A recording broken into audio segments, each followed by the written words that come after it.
if you were to place a futures bet on a team to win the Grey Cup, the lower the number, the more likely FanDuel thinks that team will win the Grey Cup. Meaning, if you were correct, it would pay less than a longer shot. Got it? Good. There was not a lot of significant change following free agency, as there really shouldn't be, considering the Grey Cup is not necessarily won in free agency. That's something I want to talk to you about, Henoc. But there were some surprising changes, or for me, actually, lack of change. The Argos are still the FanDuel favorites to win the 111th Grey Cup in Vancouver, with no change in their odds at plus 230 following free agency. That saw a lot of big names leave town. The only teams that improved their odds, meaning are more likely to win the Grey Cup following free agency, are Winnipeg, Hamilton, and Ottawa, with the Ticats having the biggest change for the good. They improved by 200, going from plus 1,200 to plus 1,000. The defending champs in Montreal were tied with BC prior to free agency as third most likely to win it this year. Following free agency, however, they slipped to fourth, while BC's odds didn't move at all. The only other team who has worse odds following free agency is Edmonton, who, Henoc, you said last week you would see as a playoff team. Now, obviously, making the playoffs, winning Grey Cup, entirely different things. But however, Henoc, if you are a betting man and you were just in Vegas, would you be taking those odds at plus 1,500 right now? Looking at the most surprising to you, both in the negative and positive, what jumps out to you? Three things stand out and jump right out to me. You talked about the Edmonton Elks. I told you, and I completely believe, and I will repeat again what I said last week. And if you didn't hear it, you got to go back.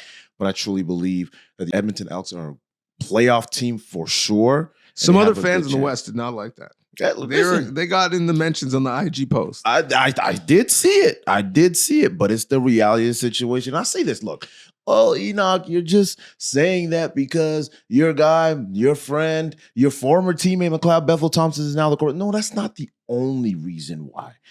He is not just a good player. He's not just a great player. He's not just a talented player in this league. In my opinion, he is the type of player that brings a lot more value than just what he does on the field. He is a difference maker. He is a leader that influences, that galvanizes a team. And that is the reason why I think that he is going to change a lot of things there in Edmonton. And so I'm excited to see exactly what they do.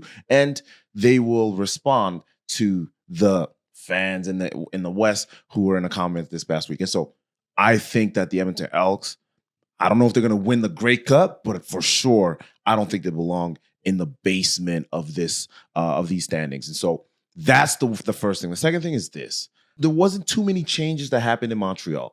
This is a team that won the Grey Cup, but also grew so much over the course of the season. And I think that they're only going to grow even more over the offseason and beginning of next year. They're a completely different team than they were at the beginning of last year. And I think they're going to get better from the Grey Cup. I think that they're going to be a team that is going to be competitive for the simple fact that they've gone through a lot together. And a lot of those guys are coming back and they know how to play with each other a lot better. I don't know if they're going to repeat, but they should be a little bit higher than that.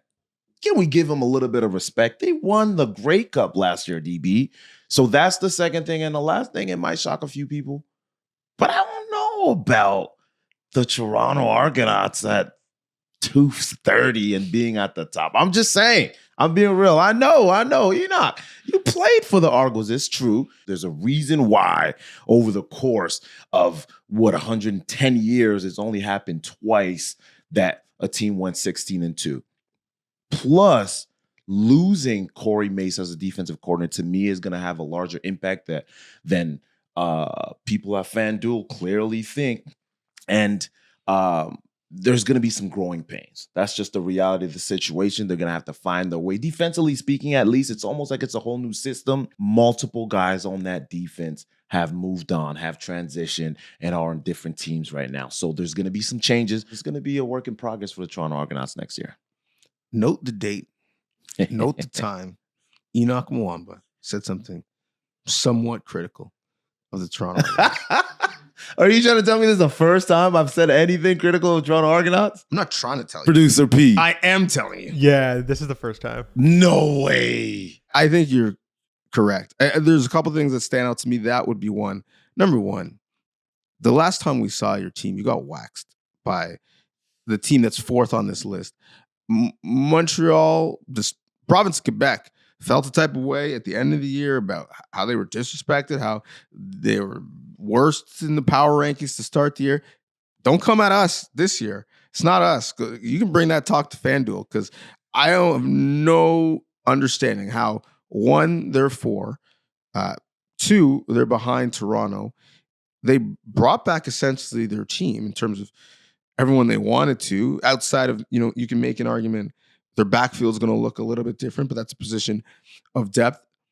But quiet as kept, one of the signings I love is Dylan Wynn.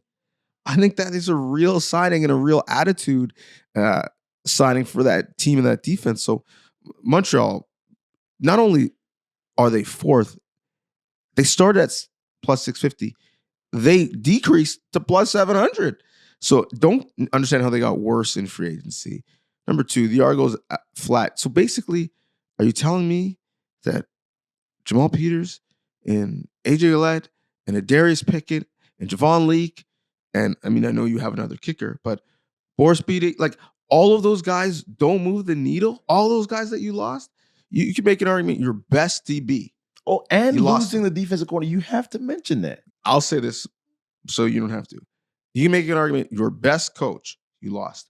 Your best special teams players, plural, gone.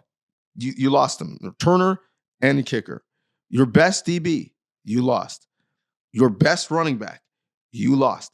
So I just don't know how you could say that they're flat unless, I like Tunde Adeleke as much as the next guy, but unless you think he is replacing all of that, Jake Stresson is replacing all of that, it's tough to see. So that one I didn't understand.